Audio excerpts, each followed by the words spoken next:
Back to news. ఢిల్లీలో ఉన్న తెలంగాణ ముఖ్యమంత్రి కేసీఆర్ రాష్ట్ర ప్రయోజనాలే లక్ష్యంగా పలువురు కేంద్ర మంత్రులను కలుస్తున్నారు. అభివృద్ధికి సహకరించాలని కోరుతున్నారు. నేడు రాష్ట్రపతి ప్రణబ్ ముఖర్జీ కొందరు కేంద్ర మంత్రులతోనూ భేటీ కానున్నారు కేసీఆర్.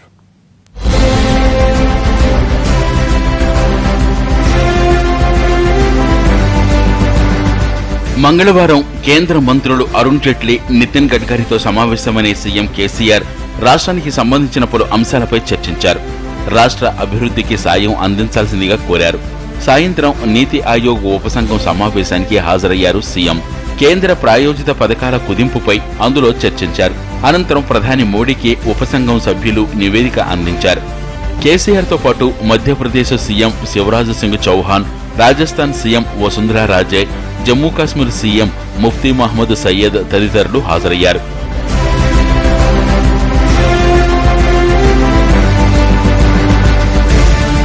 ఫ్లెక్సీ ఫండ్స్ వినియోగంపై సీఎం కేసీఆర్ కీలక సూచనలు చేశారు.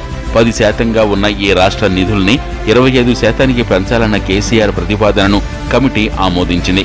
దీంతో పాటు ఈ నిధులను రాష్ట్రాలు తాము అనుకున్న పథకాల్లో ఖర్చు పెట్టుకునేలా వెసులుబాటు ఉండాలన్న కేసీఆర్ ప్రతిపాదనకు మెజారిటీ సభ్యులు మద్దతిచ్చారు. ఆ దిశగా కేంద్రానికి ప్రతిపాదనలు చేశారు. కేంద్రం అమలు చేస్తున్న పథకాల సంఖ్యను 72 నుంచి 50కి తగ్గించాలని, రాష్ట్రాలకు నిధుల వాటాను పెంచాలని కూడా ఈ కమిటీ సూచించింది.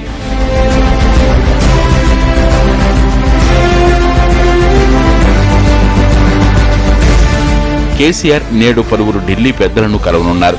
మధ్యాహ్నం 12 గంటలకు హోంమంత్రి రాజ్నాథ్ సింగ్ తో భేటీ అవుతారు. విభజన అంశాలపై ఇందులో చర్చ జరిగే అవకాశం ఉంది.